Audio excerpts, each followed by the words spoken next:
Hello students, in today's session let us discuss about the conservation of natural resources. First we will know about the forest conservation. The Forest Conservation Act 1980 amended in 1988. The Forest Conservation Act was enacted to safeguard forests and their conservation.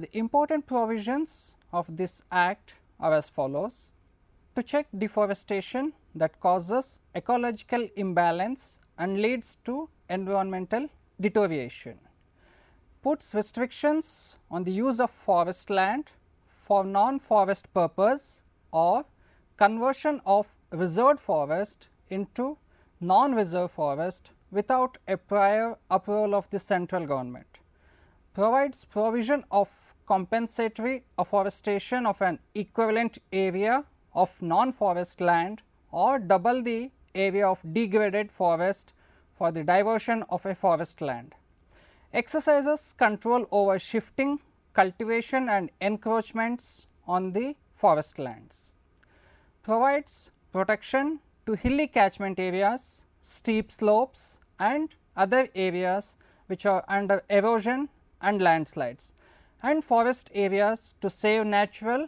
biodiversity, puts restriction on felling of trees above 1000 meters altitude, provides provision for the constitution of an advisory committee to advise the central government with regard to matters connected with conservation of forests, empowers the state government to declare any forest or wasteland as reserve forest while grazing and felling is not allowed. Grazing and felling for cultivation can also be prohibited on any piece of land for protecting the same from erosion and maintenance of groundwater. Now, we will discuss about the public environmental awareness. Environmental awareness means making people conscious about the physical, social and aesthetic aspects of environment. Environmental awareness is the handy tool to fight and face the environmental crisis. It changes and modifies man's attitude towards nature. As environment belongs to all and every individual matter when it comes to conservation and protection of environment. Therefore, all sections of society should be made aware about conservation and protection of the environment in the following ways. To make students environmentally aware, environmental education should be imparted at all stages of education right from school to university level.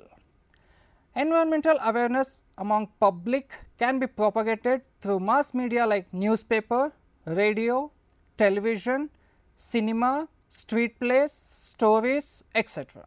Environmental orientation and training programs should be organized for planners, decision makers. Non-government organizations can also help in spreading environmental awareness among masses. In this context, we always raise a question that what can we do or what can you do? Many of us always talk about the deteriorating environment and blame the government for inaction. However, one can do a lot to protect the environment. You can make others to follow your environment friendly actions. A famous dictum is to think globally and act locally to improve your own environment. You can make a difference to our world. Steps for biodiversity conservation. Following are some of the steps that can be taken to contribute towards our ecological security and biodiversity conservation. Plant more trees of local or indigenous species around your home and your workplace and encourage your friends to do so. Plants are vital to our survival in many ways. If the urban garden is too small for trees, plant local shrubs and creepers instead. These support bird and insect life that form a vital component of the food chain in the nature. Urban biodiversity conservation is feasible and can support a limited but valuable diversity of life. If you live in an apartment, grow a terrace or balcony garden using potted plants. Window boxes can be used to grow small flowering plants, which also add to the beauty of your house. Whenever and wherever possible, prevent trees from being cut, or if it is not possible for you to prevent this, report this immediately to the concerned authorities. Old trees are especially important. Insist on keeping our hills free of settlements or similar encroachments. The degradation of hill slopes leads to severe environmental problems. When shopping, choose products in limited packaging. It will not only help cut down on the amount of waste in landfills, but also helps reduce our need to cut trees for paper and packaging. Look for ways to reduce the use of paper. Use both sides of every sheet of paper and send your waste paper for recycling. Buy recycled paper products for your home. Example, sheets of papers, envelopes, etc. Reuse cartoons and gift wrapping paper. Recycle newspapers and waste paper instead of throwing it away as garbage.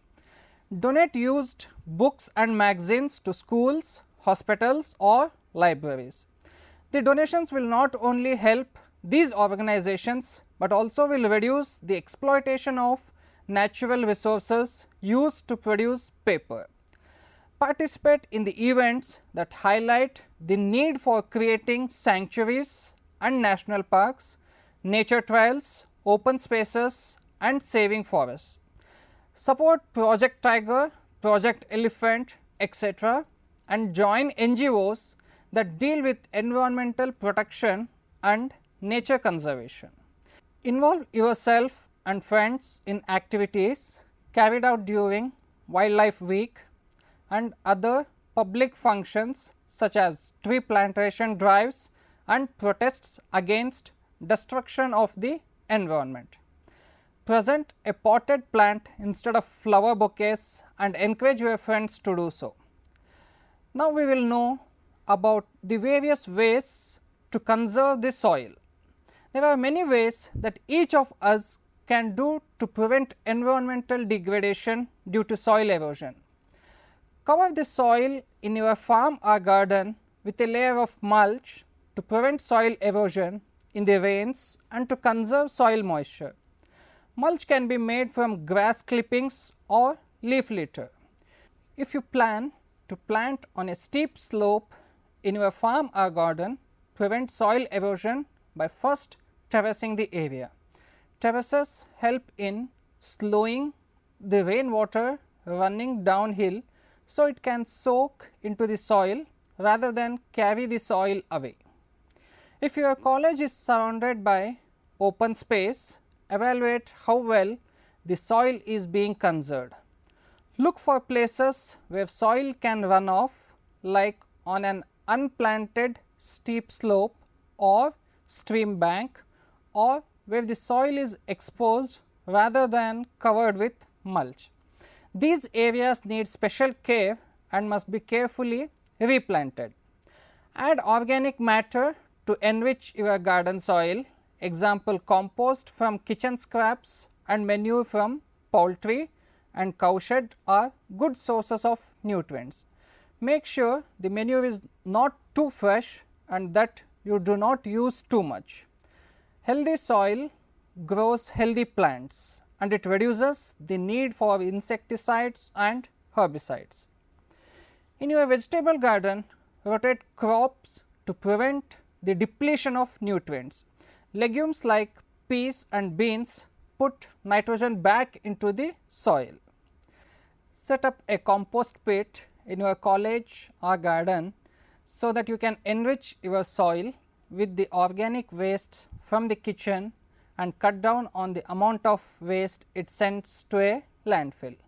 Set up buckets in your college or lunchroom where fruit and leftover food can be put. Empty the buckets daily into a compost pit and use the rich compost formed in a few weeks to enrich the soil around the college. Support environmental campaigns in your state and community. Cutting down of irresponsible development can protect soil, biodiversity and enhance our quality of life. Do not use toxic pesticides in your garden. They often kill the beneficial organisms which your soil needs to stay healthy. Now, we will discuss about water conservation. Water is the precious natural resource. Conservation of this precious resource is the need of the hour. Following are some of the things you can do to conserve this precious natural resource. All these things might look very silly, but when implemented it makes a huge difference. Reduce the amount of water used for daily activities. Example, turn off the tap while brushing your teeth to save water. Reuse the rinsing water for house plants. Reuse the water that vegetables are washed to water the plants in your garden or your potted plants. Always water the plants early in the morning or evening to minimize evaporation. Soak the dishes before washing them to reduce water and detergent usage. Look for leaks in the toilet and bathroom to save several liters of water a day. While watering plants, water only as rapidly as the soil can absorb the water. Use a drip irrigation system to water more efficiently. When you need to drink water, take only as much as you need to avoid wastage. So, many people in our country do not even have access to clean drinking water. Saving precious rainwater is very important. Harvest rainwater from rooftops and use it sustainably to recharge wells to reduce the burden on rivers and lakes. Use bucket of water for bathing instead of a shower. A 10-minute shower wastes many liters of water as compared to using water from a bucket. Do not pollute sources of water or water bodies by throwing wastes into them. This is the water you or someone else has to drink. Lastly, we will discuss about the energy conservation. Following are some of the things you can do to conserve energy. Turn off the lights, fans and air conditioning when not necessary. Use low voltage lights. Use LED and energy saver bulbs as they consume less electricity. Switch off the radio and television when not required. Use alternative sources of energy like solar power for heating water and for cooking food.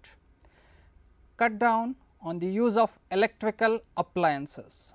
In summer, shut the windows, curtains and doors early in the morning to keep the house cool. Use a pressure cooker as much as possible to save energy and turn off the stove immediately after use. Plan and keep things before you start cooking. Keep the vessels closed while cooking and always use small narrow mouthed vessels to conserve energy. When the food is almost cooked, switch off the gas stove and keep the vessel closed. It will get completely cooked with the steam already present inside. Soak rice, pulses etc. before cooking to reduce cooking time and save fuel. Get your family to eat together. It will save reheating fuel. Select a light shade of paint for walls and ceilings as it will reflect more light and reduce electrical consumption. Position your reading tables near the window and cut down on your electricity bill by reading in natural light. Use a bicycle, it occupies less space, releases no pollutant and provides healthy exercise. Try using public transport systems like trains and buses as far as possible. Plan your trips and routes before setting out. Walk rather than drive wherever possible. Walking is one of the best exercises for your health. Get your vehicle serviced regularly to reduce fuel consumption and reduce pollution levels. Do not put food in the refrigerators when it is still hot. In this session, we have learnt about the various ways to conserve our natural resources like biodiversity, forest, water, soil and energy. Hope you have got a good insight on various ways to conserve our natural resources. Until we meet again, bye.